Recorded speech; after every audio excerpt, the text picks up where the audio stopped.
নমস্কাৰ বন্ধুসকল, আজি হৈছে সোমবাৰ। দিনটোৰ কেইবাটাও গুৰুত্বপূৰ্ণ খবৰ আপোনালোকলৈ বুলি লৈ আহিছোঁ। প্ৰথমটো গুৰুত্বপূৰ্ণ খবৰ, অসমত এটাও বাংলাদেশী থাকিব নোৱাৰিব। অবৈধ বাংলাদেশীৰ বিৰুদ্ধে চলোৱা অভিযানক লৈ মুখ্যমন্ত্ৰীৰ উচ্চ প্ৰশংসা প্ৰধানমন্ত্ৰীৰ। হিমন্ত বিশ্ব শৰ্মাৰ নেতৃত্বত অসমৰ লাখ লাখ বিঘা ভূমি বিদেশীমুক্ত হৈছে। চৰকাৰৰ এই উচ্ছেদ অভিযানত মই আনন্দিত হৈছোঁ। সৰুসজাত হিমন্ত বিশ্ব শৰ্মা চৰকাৰৰ উচ্চ প্ৰশংসা নৰেন্দ্ৰ মোদীৰ। অবৈধ নাগৰিক বাংলাদেশী আশ্ৰয় দি কংগ্ৰেছে ভোট বেংকৰ ৰাজনীতি কৰিছিল। কংগ্ৰেছে অসমৰ জনতাক নিজৰ বুলি নাভাবে। কংগ্ৰেছে বিদেশী অনুপ্ৰৱেশকাৰীকহে পছন্দ কৰে। এই বিদেশীসকল অসমলৈ আহি কংগ্ৰেছৰ ভোট বেংক হৈ যায়। সেইবাবে কংগ্ৰেছৰ শাসনত অসমত বিদেশী প্ৰৱেশ কৰি থাকিল। অসমৰ লাখ লাখ ভূমি বেদখল কৰিলে। কংগ্ৰেছে এই বিদেশীসকলক সহায় কৰি আহিছিল। এই মন্তব্য প্ৰধানমন্ত্ৰী নৰেন্দ্ৰ মোদীৰ। আন এক গুৰুত্বপূৰ্ণ খবৰলৈ আগবাঢ়িছোঁ। আজিৰ অসমে পাকিস্তানী এজেণ্টৰ ওচৰত আত্মসমৰ্পণ নকৰে। গৌৰৱ গগৈক লক্ষ্য কৰি মুখ্যমন্ত্ৰীৰ মন্তব্য। প্ৰধানমন্ত্ৰী নৰেন্দ্ৰ মোদীৰ উপস্থিতিত ভাষণ দি শৰ্মাই কয়, ৰাজ্যখনৰ এক উল্লেখযোগ্য পৰিৱৰ্তন হৈছে আৰু অসমৰ জনসাধাৰণে আৰু অচিনাকি লোকৰ ওচৰত আত্মসমৰ্পণ নকৰে। তেওঁ কয়, অসম সলনি হৈছে। কোনো অসমীয়াই কোনো পাকিস্তানৰ এজেণ্ট বা অচিনাকি লোকৰ আগত আত্মসমৰ্পণ নকৰে। এয়া নতুন অসম। আৰু পৰৱৰ্তী খবৰলৈ যোৱাৰ আগতে ভিডিঅ'সমূহ সদায় পাই থাকিবৰ বাবে প্লিজ চেনেলটো ছাবস্ক্ৰাইব কৰি ল'ব। খচৰা ভোটাৰ তালিকাত আপোনাৰ নাম অন্তৰ্ভুক্তি হ'লনে? যদি অহা নাই, শীঘ্ৰে অন্তৰ্ভুক্তি কৰক আপোনাৰ নাম। ভোটাৰ তালিকাত নাম ভুলকৈ আহিছে নেকি আপোনাৰ?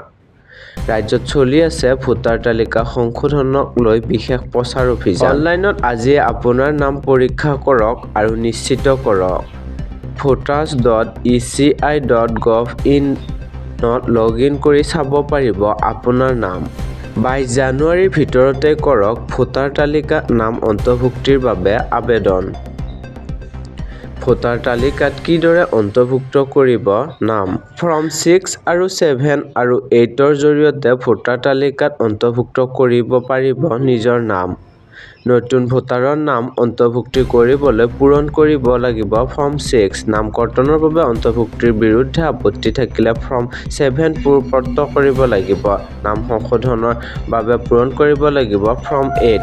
22 জানুৱাৰীৰ ভিতৰত ভোটাৰে দিব পাৰিব অভিযোগ। 1950ত ফোন কৰি দিব পাৰিব অভিযোগ।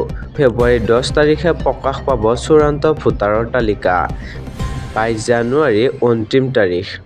আন এক গুৰুত্বপূৰ্ণ খবৰলৈ আগবাঢ়িছোঁ। ৰাজ্য পৰিবহণ ব্যৱস্থাত নতুন সংযোজন। প্ৰধানমন্ত্ৰীয়ে মুকলি কৰিলে 2 অমৃত ভাৰত ৰেল, কংগ্ৰেছক তুলাধোনা। ৰাজ্য পৰিবহণ ব্যৱস্থাত নতুন সংযোজন কৰি 2 ৰেল মুকলি কৰাৰ বিশেষ জনসভা সম্বোধন কৰে প্ৰধানমন্ত্ৰী মোদীয়ে। নিজ ভাষণত তেওঁ ৰাজ্যৰ ৰেল যোগাযোগৰ ক্ষেত্ৰত কংগ্ৰেছ চৰকাৰৰ মনোভাৱক তীক্ষ্ণ আক্ৰমণ কৰে।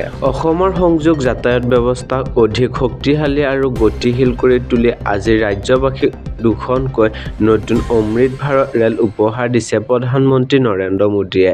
দুদিনীয়া ভ্ৰমণসূচীৰে অসমত উপস্থিত থকা প্ৰধানমন্ত্ৰী মোদীয়ে কলিয়াবৰৰ পৰা আজি এক নতুন ৰেলৰ 2খন ভাৰ্চুৱেলি মুকলি কৰে। এই নতুন ৰেল 2খন হৈছে ক্ৰমে কামাখ্যা ৰোহটক অমৃত ভাৰত এক্সপ্ৰেছ আৰু ডিব্ৰুগড় গোমতী নগৰ লক্ষ্ণৌ অমৃত ভাৰত এক্সপ্ৰেছ। নতুন ৰেল 2খনে নিশ্চিত উত্তৰ পূৰ্বাঞ্চলৰ সৈতে দেশৰ আন প্ৰান্তৰ সংযোগ ব্যৱস্থাৰ এক নতুন মাত্ৰা প্ৰদান কৰিব।